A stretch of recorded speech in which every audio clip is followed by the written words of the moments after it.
రవి గీత bag తీసుకోండి. అమ్మా water bottle కూడా తీసుకోనా? అమ్మ బాక్స్ తీసుకున్నావా? నేను కూడా తీసుకోవచ్చా?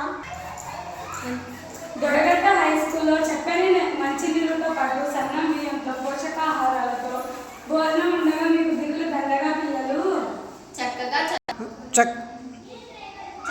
చదువుకొని మాలాగా కూలీనాల పోకుండా మంచి ఉద్యోగాలు సంపాదించండి పిల్లలు. అలాగే నాన్న. అందుకు నేను మీకోసం కొంత డబ్బు ఖర్చులకు దాచి ఉంచాను పిల్లలు. అయ్యో మీరెంత మంచి వాళ్ళండి, కానీ ఇప్పుడు మనకు ఆ డబ్బుతో పని లేదు. పొదుపు చేయండి.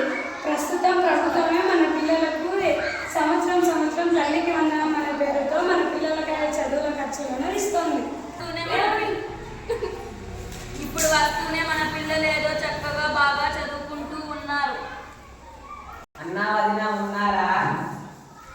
బాగున్నావా బాబాయ్? అన్నా వదిన బాగున్నారా? బాగున్నావా తమ్ముడు? బాగున్నారా అన్న? బాగున్నానమ్మా. ఏరా చిన్నోడా బాగున్నావా? బాగున్నానమ్మా. నువ్వు బాగున్నావా? బాగున్నానురా. ఆరోగ్యం ఎలా ఉంది? నీ పెళ్ళాం పిల్లలు బాగున్నారు? అవునమ్మా బాగున్నారు. ఏంటి తమ్ముడు చాలా రోజుల తర్వాత వచ్చా?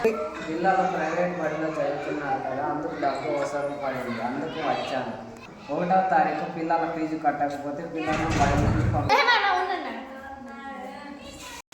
అయినా అంత కష్టపడి పిల్లల్ని ప్రైవేట్ స్కూల్లో జాయిన్ చేయించడం ఎందుకు?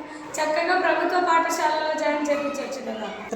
అవును, నేను కూడా విన్నాను. క్వాలిఫైడ్ అండ్ ట్రైనింగ్ టీచర్ చేత ఒత్తిడి లేని విద్యా బోధన ఒక్క ప్రభుత్వ పాఠశాలనే సాధ్యమవుతుందంట. రవి మరియు అంట కాదు, ముస్లాం ఇంగ్లీష్ రాదు. పిల్లలు రవి గీత ఎంతో సంస్కారంతో మంచి విద్య నేర్చుకుంటూ ఉన్నారు. రవి గీత బాగా చదువుకోండి. Thank you Chinnanna, thank you నాన్నమ్మ.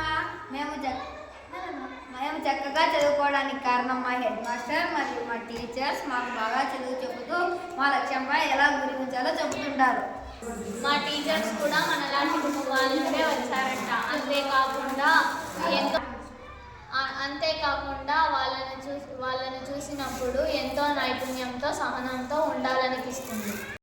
ఇంకో విషయం తెలుసా, మా టీచర్స్ వాళ్ళు చదువుకునేటప్పుడు యూనిఫామ్, బుక్స్, బ్యాగ్ వంటి ఎలాంటి సదుపాయాలు ఉండేవి కాదంట. అవును పిల్లలు, మేము చదువుకునేటప్పుడు కూడా